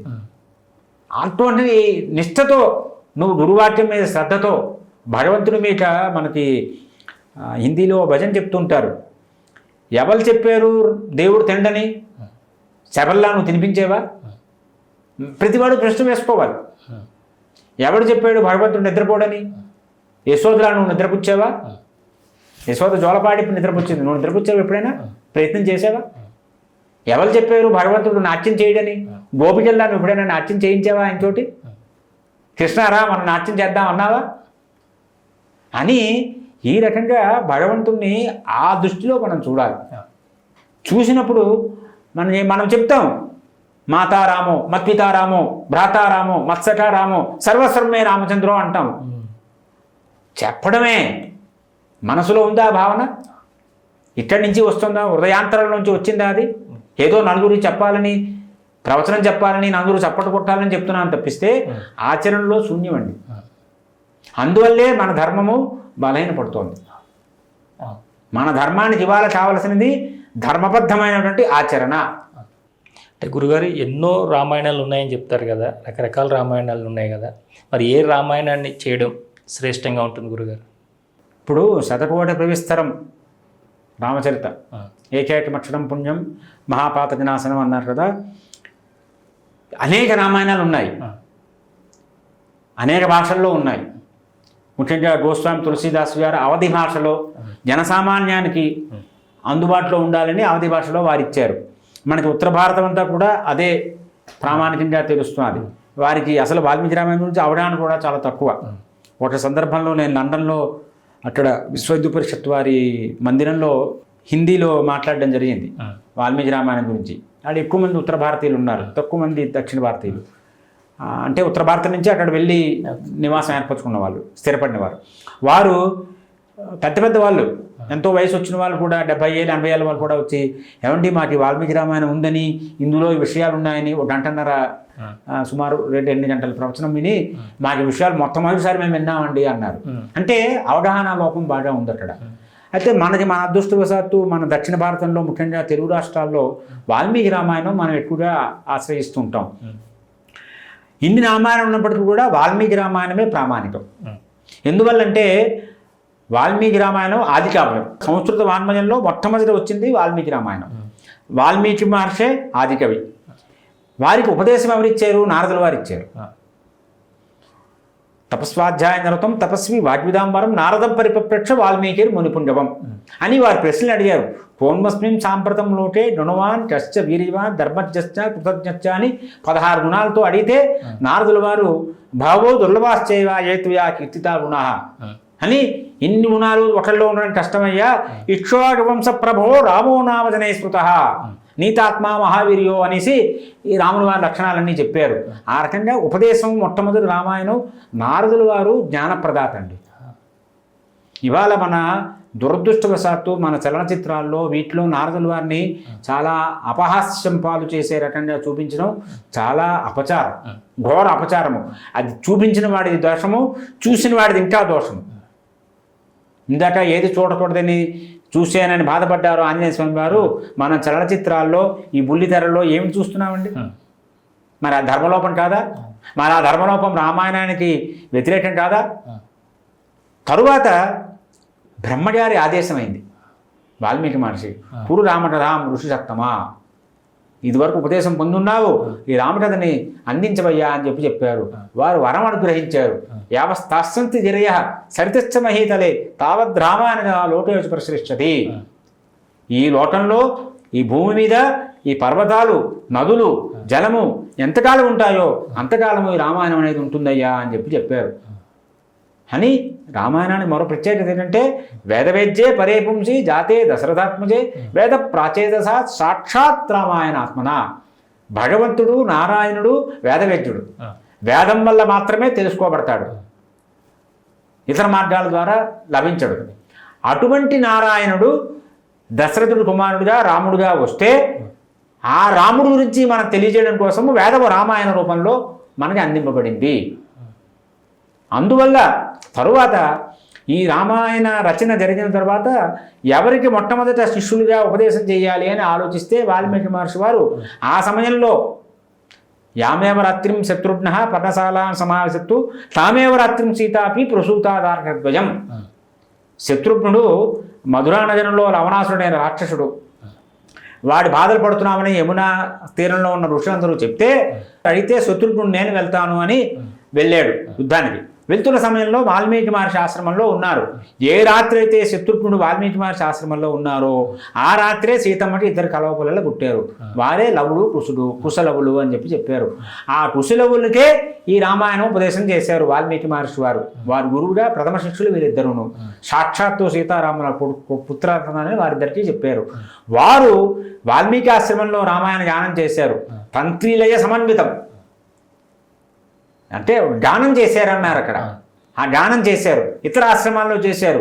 ఆ తర్వాత వినజా రామచంద్రమూర్తి వారికి తెలిసింది అయోధ్యానగరంలో ఉన్నారని. వారు అయోధ్యానగరంలో గానం చేశారు. తన రాజ్యసభకు పిలిచారు, దర్బార్లో వారు కూర్చున్నారు. వారు సోదర సమేతంగా ఈ రామకథని విన్నారు. విని వారు ఆమోదించారు. అంటే ఇతర రామాయణాల కంటే వాల్మీకి రామాయణం ప్రాముఖ్యత ఎందుకు అంటే వాల్మీకి రామాయణము నారదుల వారి ఉపదేశము, బ్రహ్మగారి ఆదేశము, వాల్మీకి మహర్షి వారు సీతారాముల పుత్రద్వయానికి ఉపదేశం చేయడము, పుత్రరత్నాలిద్దరూ రాముల వారి సన్నిధిలో గానం చేయడము, రాముడి వారి ఆమోదం పొందడము. అందువల్ల వాల్మీకి రామాయణమే మనకి ప్రామాణికము అని మనం గ్రహించాలి. ఇతరులు అంటే అనే ప్రతి కల్పంలోని రామాయణం వస్తుంటుంది, రామావతారం వస్తుంది. కొన్ని సందర్భాల్లో కల్పభేదాలు ఉంటాయి. అది పెద్దలైన వారు, పండితులైన వారు సమన్వయం చేసి చెప్పిన వ్యాఖ్యానాన్ని మనం పాటించాలి. కానీ మనం దానికి మనకి అవగాహన లేనప్పుడు సరి అయిన వ్యాఖ్య ఇవ్వకపోవడం కూడా దోషం అవుతుంది. ఇప్పుడు రామాయణం మనం పారాయణం చేస్తున్నాం గురుగారు, ప్రతి కాండానికైనా ప్రత్యేకమైన పూజలు కానీ ఇలాంటివి ఏమైనా ఉన్నాయి గురుగారు? అది అవసరం లేదండి. ప్రతి కాండకి ఒక ధ్యాన శ్లోకం ఉంటుంది. రామాయణానికి ధ్యాన శ్లోకాలు ఉంటాయి. గణపతి ప్రార్థనని, సరస్వతి ప్రార్థనని, రామాయణ ప్రార్థన, రామ ప్రార్థన, ఆంజనేయ ప్రార్థన ఇవన్నీ ఉంటాయి. వాటితో పాటుగా ప్రతి కాండకి అంటే బాలకాండ కాకపక్షధరం దేవం వనమాల అభిభూతం శ్రీరామం బాలకం జాయేత్ బాలకాండే మునీశ్వర అని ఉంటుంది. అలాగే కిష్కింధకు ఉంటుంది. సుందరకాండ చంద్రబింబ సమాచారం వాంఛితార్థ ప్రదాయకం హనుమత్ సేవితం జాయే సౌందర్య కాండవత్తమే అని ఇలా యుద్ధకాండకు కూడా ఆ ధ్యాన శ్లోకం ఉంటుంది.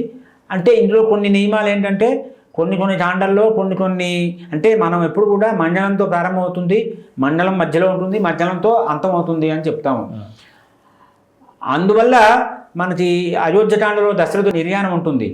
ఆ జరిగినప్పుడు 64వ సర్గ నుంచి 76వ సర్గ 76లో అతనికి అంచేస్ట్ అవుతుంది. అంతవరకు మధ్యలో ఆపకూడదు అంటారు. అంటే పాద్యశీలను ఉండదా మనం మధ్యలో ఆపకూడదు పారాయణ అంటే పూర్తిగా అంచేస్ట్ అయిపోయిన తర్వాత అంటారు. తర్వాత కిష్కింధకాండలో వాలి వధ 16 నుంచి 26వ సర్గ అంటారు. యుద్ధకాండలో మళ్ళీ మనకి నాగభాష విమోచనం అని, రావణ వధ, లక్ష్మణస్వామి మూర్చపోవడము, ఇంద్రజిత్ వధ అవి జరిగినప్పుడు కూడా మధ్యలో ఆపకూడదు అంటారు. అవి మాత్రమే నియమాలు, ప్రధానంగా ఉన్నటువంటి నియమాలు. ఇది మనం భోజనాత్ పూర్వమే చేయడం శ్రేష్టం. భోజనం చేయకముందే పారాయణ చేయడం అనేది శ్రేష్టం. చాలా సంతోషం గురుగారు, చాలా మంచి విషయాలు చెప్తున్నారు. భవిష్యత్తులో మీరు చేయబోయే కార్యక్రమాల గురించి కాస్త తెలియజేయండి. నా ప్రగాఢ విశ్వాసం ఏంటంటే సనాతన ధర్మ పరిరక్షణ అనేది ప్రతివాడి బాధ్యత.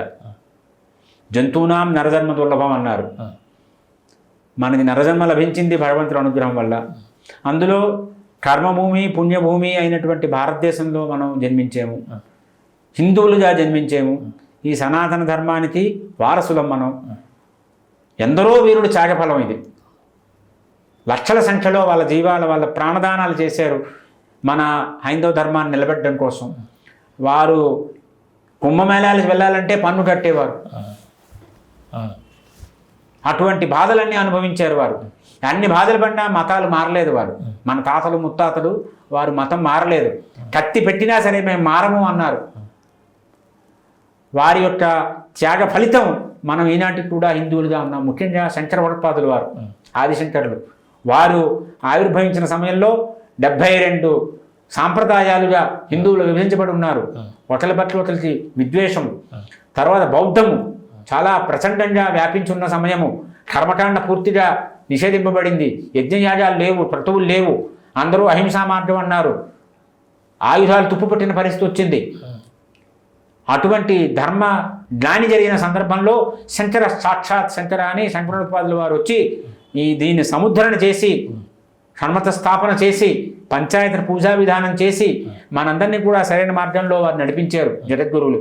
రుణపడ్డాం వారికి. వారి రుణం తీర్చుకోవాలంటే ఏం చేయాలి? వారి ఆదేశానుసారంగా మనము మన ధర్మాన్ని రక్షించడానికి పూనుకోవాలి. మన వంతు ప్రయత్నం మనం చేయాలి. ఎవరో వస్తారని, ఏదో చేస్తారని ఇంకొకరి మీద బాధ్యత పెట్టకూడదు. ప్రతి హిందువు కూడా ఇది నా ధర్మము, ఇది నా దేశము, మన ధర్మం బాగుంటే మన దేశం బాగుంటుంది, మన దేశం బాగుంటే మన ధర్మం బాగుంటుంది. నేను బంగ్లాదేశ్లో ఢాకాలో ఢాకేశ్వరి మాత దేవాలయం చూశాను. కళ్ళంట నీళ్ళు వచ్చాయి నాకు. ఒక శక్తిపీఠం అది. పట్టుమని 10 మంది లేరు అక్కడ, నలుగురు లేరు. వచ్చి దర్శించే భాగ్యం ఎవరికి లేదు. ఆ దేవాలయం ఉన్న విషయం తెలియదు ఎవరికి కూడా. ఆ పరిస్థితి మన భారతదేశంలో కూడా వస్తోంది. ప్రతి హిందువు కూడా మన వర్గ వర్ణ విభేదాలు పక్కన పెట్టుకొని హిందువులందరూ ఒకటి అనేటువంటి భావనతో ఏకీకృతం అవ్వకపోతే పెను ముప్పు పొంచుకొని ఉన్నది. నేను ప్రతిసారి ఎక్కడే ఉత్సవం జరిగినా ఈ ఉత్సవం ఇంకా ఎన్నాళ్ళు జరుగుతుందా అని బాధపడుతూ ఉంటాను. నేను మనసులో దిగులుగా ఉంటుంది. ఇవాళ ఇంతమంది సరదాగా ఈ రథయాత్ర చేసుకున్నాం. సరదాగా మొన్న గంగా దసరా అయింది. ఆ గంగా దసరా మంచి ఉత్సవం అయింది గంగా తీరంలో. నాకు మనసులో ఒకటే దిగులు, ఈ ఉత్సవం ఇవాళ జరుపుకున్నాం, ఇంకెన్నాళ్ళు జరుపుకుంటారు? మన తర్వాత తరం జరుపుకునే భాగ్యం ఉంటుందా ఉండదా? అదే నా ప్రశ్న. ఆ ప్రశ్నకి సమాధానం ఒకటే, ప్రతి హిందువు కూడా కంకణం కట్టుకోవాలి. కంకణం కట్టుకోవాలంటే ప్రతి వాడికి అనుష్ఠాన బలం పెరగాలి. కాబట్టి మన భేదాలన్నీ పక్కన పెట్టి మన రాముడు, మన కృష్ణుడు నడయాడిన దేశం ఇది. మన శంకరోత్పాదులు వారు నడయాడిన దేశం ఇది. స్వామి వివేకానంద శ్రీకాకుళం నగరంలో స్వామి వివేకానంద ఆ విశ్వ మహాసభలో మాట్లాడిన సభా ప్రాంగణం దర్శించే భాగ్యం నాకు కలిగింది. కళ్ళంట నీళ్ళు వచ్చాయి. ఆ మహానుభావుడు హిందూ కేసరి అక్కడికి వెళ్ళి విశ్వ సమ్మోహనం చేశాడు. ఆయన విశ్వానందరికి కూడా హిందూ ధర్మానికి పాలదాసులను చేశాడు. అటువంటి వివేకానందుడు ఉద్భవించిన దేశంలో, ఆ రాష్ట్రంలో ఇవాళ పరిస్థితి ఎలా ఉంది? ఐఎమ్ ప్రౌడ్ టు బి ఏ హిందూ అన్నాడు వివేకానంద. అందువల్ల అక్కడ కొన్ని వందల మంది వేల మంది వచ్చి ఉపన్యాసం చేస్తే ఒక్క వివేకానందుల వారి పేరు మీదే అక్కడ శిలాఫలకం పెట్టారు. This is the place where Swami Vivekananda delivered his thought in the world religious conscious అనేసి. అంటే అంతటి అత్యున్నతమైన గౌరవాన్ని విధర్మీయులు విదేశస్తులు స్వామి వివేకానందకి ఇచ్చారే, మరి వివేకానందని మన ఉదయాల్లో మనం ఎందుకు నిలుపుకోలేదు? వివేకానందుడు ఆదేశించినటువంటి విధంగా మన ధర్మాన్ని మనం ఎందుకు రక్షించుకోవటం లేదు అనేటువంటి ఆలోచన ప్రతివాదు చెయ్యాలి అని నేను వివేకానంద మద్రాసులో పార్థసారథి దేవాలయానికి వెళ్ళారు, ట్రిప్లికెన్లో ఉన్నది. నేను అక్కడ ఉన్నప్పుడు ఎప్పుడు వెళ్ళినా చదువుతాను అక్కడ శిలాఫలకం, వారి సందేశం అక్కడ. వారు చెప్తారు, ఈ భారతదేశంలో ఏ ఒక్క మానవుడు కూడా దారిద్ర్యంలో అలమటించకూడదు, ఏ ఒక్క స్త్రీ కూడా వెనకబడి ఉండకపోకూడదు, ప్రతి హిందువు గర్వంగా బతకాలి, ప్రతి భారతీయుడు అభివృద్ధి పథంలో ముందుకు నడవాలని చెప్పారు. ఒక సామాజిక విప్లవానికి దారి తీసేటువంటి సందేశం ఇచ్చారు వివేకానందుల వారు. అది మనం పట్టుకోవాలి. పట్టుకొని ప్రతి హిందువుని ప్రతి భారతీయుడిని అభివృద్ధి పథంలో నడిపించేటువంటి బాధ్యత, అంటే సామాజిక బాధ్యత ఉంది, కుటుంబ బాధ్యత ఉంది, మనం స్వయంగా మనం ఉద్ధరింపబడాలనే బాధ్యత ఉంది. వీటన్నిటికీ సమన్వయం చేసుకుంటూ ఉండాలి. సమన్వయం చేసుకుని సమగ్రంగా సమాజ వికాసం కోసం మనం పాటుపడాలి. అంటే మన అనుష్ఠాన బలం పెరగాలి, మన సమాజంలో అనుష్ఠాన బలం పెరగాలి, మన సమాజం ఐకమత్యంతో ఉండాలి, ఒకరికొకరు సహకరించుకుంటూ మన ధర్మరక్షణలో మనం ముందుకు వెళ్ళాలి. ఇది ఒక మిషన్ మోడ్. ఇది మనం ప్రతి వాళ్ళు కూడా దీన్ని కంకణం కట్టుకొని మన ధర్మాన్ని రక్షించుకోవాలి. వచ్చేటువంటి ఒక దశాబ్ద కాలము చాలా కీలకమైన సమయం, పరీక్షా సమయం ఇది. ఈ పరీక్షా సమయంలో మనం సర్వసన్నద్ధులమై ఉండి నిలబడాలి. ఏనాడు ఎలాగైతే పాండవులు 12 సంవత్సరాల అరణ్యవాసము, సంవత్సరం అజ్ఞాతవాసము, వారి యొక్క సాధన, వారి యొక్క అస్త్ర శస్త్ర విద్యా సముపార్జనకి ఉపయోగించుకున్నారు, ఉపయోగించుకొని విజయం సాధించారు యుద్ధంలో, కురుక్షేత్రంలో. ఆ రకంగా మనం కూడా పాండవుల్ని ఆదర్శంగా తీసుకొని మన శక్తి సామర్థ్యాన్ని, శారీరక శక్తి, మానసిక శక్తి, ఆధ్యాత్మిక శక్తి, సాధనా శక్తి, ఉపాసనా బలం, అనుష్ఠాన బలం, సంఘ బలం, సామాజిక బలం, వీటన్నిటిని పెంపొందించుకొని మన భారతమాతని ముద్దు బిడ్డలుగా భారతమాతని చాలా అత్యున్నతమైన విశ్వగురు స్థానంలో నిలబెట్టే ప్రయత్నం మన అందరం చేయాలి. అదే నా యొక్క జీవిత ఆశయం, ఆకాంక్ష. ఈ విషయంలో ఎవరు ఏ రకంగా, ఎప్పుడు, ఎక్కడ, ఏ రకంగా నువ్వు ఇది చెయ్యాలయ్యా అని ఆదేశం, అభ్యర్థన కాదు. అభ్యర్థన రాముల వారికే, విన్నపాలు రాముల వారికే, అందరూ రామదాసులమే, దాసోహం కోసలేంద్ర. కాబట్టి నువ్వు చెయ్యవయ్యా అని ఎవరు ఆదేశం చేసినా అది నా శక్తికి వంచన లేకుండా చేయాలి అనేటువంటి తపనతో నేను ఉన్నాను. ఈ ఉద్యమంలో అందరినీ సమిధులను చెయ్యాలి, ఈ యజ్ఞంలో అందరూ కూడా సమిధులు సమర్పణ చేయాలి అనేటువంటి ఒక ఉద్దేశం ఉంది. అది రాములు వారు ఏ రకంగా నడిపిస్తే శంకరులు అంటారు, యథాయోగ్యం తదా కురు అంటారు. నా యోగ్యత ఎలా ఉంటే ఆ రకంగా చెయ్యమ్మా అని చెప్తారు వారు. దాన్ని ఆదర్శంగా తీసుకొని మనం ముందుకు వెళ్ళాలి అనేటువంటి లక్ష్యం మన ముందర ఉన్నటువంటి. అంటే ఇప్పుడు తదుపరి మహాసామ్రాజ్య పట్టాభిషేకం ఎప్పుడు ఉండబోతుంది గురుగారు? మా శ్రీరామ సేవా సమితి అనే ఒక సంస్థని స్థాపించడం జరిగింది. ఆ సంస్థ ద్వారా వాల్మీకి రామాయణ ప్రవచనాలు, పారాయణలు, పట్టాభిషేకాలు, మహాసామ్రాజ్య పట్టాభిషేకాలు ఇవన్నీ కూడా చేయించడం జరుగుతున్నది. రాముల వారు మన చేతి చేయిస్తున్నారు. దీనివల్ల ఇవాళ ఏంటంటే మనకి హనుమత్ జయంతి, వాల్మీకి జయంతి సందర్భాల్లో సుందరకాండ పారాయణలు కానీ, రామాయణం పారాయణలు కానీ మన దేశంలో అన్ని రాష్ట్రాల్లోని కూడా జరుగుతున్నాయి.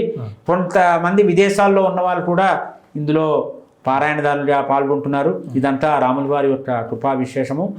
దీనికి అనుబంధంగా మేము మరొకటి చేస్తున్నది ఏంటంటే, పారాయణలు అంటే కొంచెం వయసు మళ్ళీ వారే వస్తారు, చిన్న వయసులో ఉన్నవాళ్ళు రారు. కాబట్టి చిన్న వయసులో ఉన్నవారి కోసం అనేసి ఒక రామాయణం మీద ఒక క్విజ్ కాంపిటీషన్ లాగా పెట్టి కాలేజెస్లో, కళాశాలలో కానీ పాఠశాలలో కానీ పెట్టి వారికి కూడా రామాయణం మీద అవగాహన కల్పించి చెయ్యాలి అనే ఒక ప్రణాళిక కూడా ఉంది. దీనికి అదనంగా అవకాశం లభించినప్పుడల్లా కూడా ఏమీ అపేక్ష లేకుండా కళాశాలలు కానీ పాఠశాలలు కానీ వెళ్ళి అక్కడ ఉన్న విద్యార్థులకి మన రాముడు ఏమిటి, మన రామాయణం ఏమిటి, మన రాముడు గొప్పతనం ఏమిటి, అర్జునుడిలో మన గొప్పతనం ఏమిటి, ధర్మరాజులో గొప్పతనం ఏమిటి, మన పాత్రలు భారతము, రామాయణము, వీటి గురించి వివేకానంద, శంకర భగవత్పాదులు, వీటి గురించి మన మహాపురుషుల గురించి ఎవరైతే మన ఆదర్శమూర్తివంతులో, ఆదర్శంగా స్ఫూర్తివంతంగా ఉన్నటువంటి వారో వారి గురించి అవగాహన యువత యువకుల్లో, విద్యార్థుల్లో కల్పించాలనేటువంటి ఒక దృఢ సంకల్పం కూడా ఉంది. దానికి కొంతమంది సహకరిస్తున్నారు. మీరు మా పాఠశాలకు రండి, మా కాలేజీకి రండి, చెప్పండి అంటున్నారు. ఎవరు పిలిస్తే అక్కడికి వెళ్ళడము, వాళ్ళు చెప్పడము, అంటే తన్ మన్ ధన్, ఈ తనువు, ఈ మనస్సు, మనకున్న ధనము మూడు కూడా మన ధర్మరక్షణకి, దేశరక్షణకి మనం వినియోగించాలి. ఇందులో ప్రతి వాళ్ళు కూడా ఈ సంకల్పంతో వెళ్తే అసాధ్యమేమీ లేదు, అసాధ్యం అనేది లేదు. మండలం కోసలేంద్రాయ మహనీయ గుణాత్మనే చక్రవర్తి తనూజాయ సార్వభౌమాయ మంగళం. శ్రియకాంతాయ కళ్యాణ నిదయేద్దినాం శ్రీవేంకట నివాసాయ శ్రీనివాసాయ మంగళం. నమః పార్వతీపతయే హర హర మహాదేవ. స్వస్తి. ఇంతవరకు మనకి గురువుగారు ఉలుమూరి వెంకట సోమయాజులు గారు నిజంగా వారు జన్మను పూర్తిగా చరితార్థం చేసుకున్నారు. ఎందుకంటే రకరకాల పనుల్లోనూ ఎన్నో రకాల వ్యాపకాల్లోనూ నిత్యం ఉంటూ మాకు భక్తికి సమయం ఎక్కడ దొరుకుతుంది అనే వారికి నిజంగా ఒక ప్రత్యక్ష ఉదాహరణ గురువుగారు. వారు ఎంఎన్సి కంపెనీలో, మల్టీనేషనల్ కంపెనీ ఇలాంటివి ఏవైతే అనుకుంటామో అలాంటి ఒక గొప్ప కంపెనీకి సిఇఓగా ఉంటూ భక్తిలో ఎక్కడ పక్కకు దారులు పట్టకుండా ఆ రామనామాన్ని పట్టుకుని ఇప్పటికే ఎన్నో మహాసామ్రాజ్య పట్టాభిషేకాలను చేసి మనందరికీ కూడా రాముల వారి యొక్క ఆశీస్సులు అందిస్తూ ఉన్నారు. ఇలాంటి వారు మన మధ్యలో ఉండడం, మనకి వారి సమయాన్ని కేటాయించడం నిజంగా మన అదృష్టం. వారు చెప్పినటువంటి విషయాలన్నింటినీ గ్రహించి రామనామంతో మీరంతా కూడా చరితార్థులు అవుతారని కోరుకుంటూ మరొక ఇంటర్వ్యూలో మళ్ళీ కలుసుకుందాం. అంతవరకు చూస్తుండండి శ్రీ సన్నిధి టీవీ. నమస్కారం.